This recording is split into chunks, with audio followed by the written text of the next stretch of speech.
Dream was walking down the halls of a ruined castle. It was cold, dark, and rather scary. At least, it would be for someone who hasn't been here before.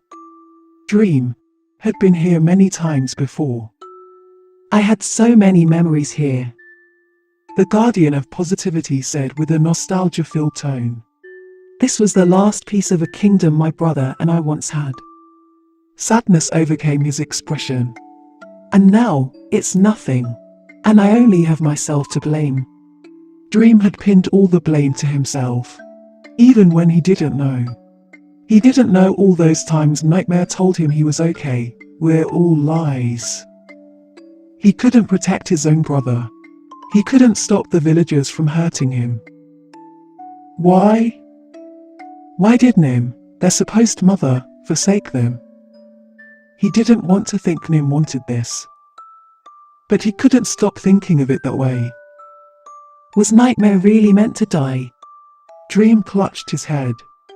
He kept walking deeper into the darkest parts of the castle. He felt angry. So angry. He wanted to hold on to this feeling. It wasn't natural for anyone to not be angry. Was he a freak for always being happy? No. I don't want to just forget about this. I want to understand people's pain for once. How can I make them happy when I myself can't feel pain? Who am I to tell them to be happy? Dream shouted to the top of his magical lungs. His voice, filled with anger, echoed through the halls. Into the darkness. His knees dropped to the ground. The place was so cold. I understand now. I never knew people's pain. I never tried to understand. Yes, I was sad, but why do I keep thinking things will be okay? Dream clenched his fists tight. I want to be angry. I'm so tired of forgetting about it.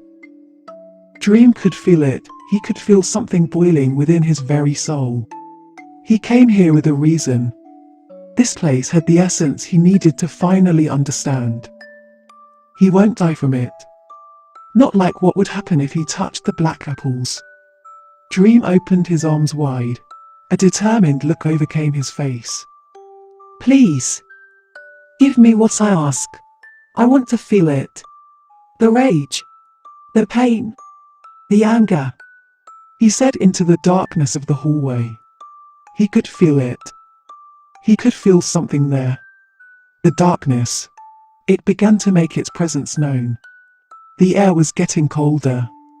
Dream felt like he might suffocate from the feeling. And yet he kept his arms open. Whatever happens next no longer mattered. He was ready. Ready to know what it felt like. Dream opened his mouth once again. Come on. I didn't come all this way for nothing. I beg of you. The darkness was beginning to seep through the shadows like tendrils. Dream pushed back as much of his fear as possible. Yes, he was scared. But it was too late to turn back now. This castle stayed within a pocket dimension due to the essence of darkness within people's hearts that it carried for years. If he can't accept the feeling of pain through the black apples, then he can take all the pain the castle, the last piece of their old world, and make that pain his own. An immense amount of darkness gathered up, swirling around itself. Then, it plunged itself directly towards Dream. He felt the impact of it mercilessly hit his chest so hard he hit the floor. Dream soon began to scream in pain. He tries to bear it a bit longer. Tears streamed down his face. He could feel it. He could feel hate. He hated all those villagers. They always pulled him away from his brother. He hated being used. The villagers only saw him as a way to get what they wanted. He was nothing but an energy source to them. He hated how blind he was. The worst of it was while they were busy lying to him, using him. They had hurt the only family member he had. And most of all, he hated Nim. What was her excuse for leaving them unprepared? They knew nothing. They were supposed to exist to protect the balance. Right? So why? Why did no one even bother to teach them? Why did it have to be their fault? Why not someone else? Why?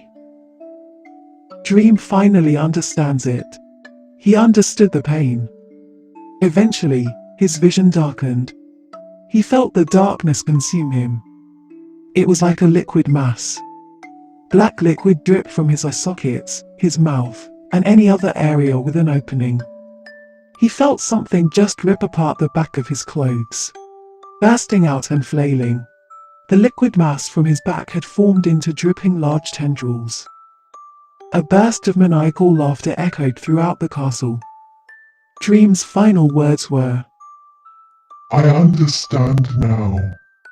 before his sanity shattered from the very being he'd allow himself to be.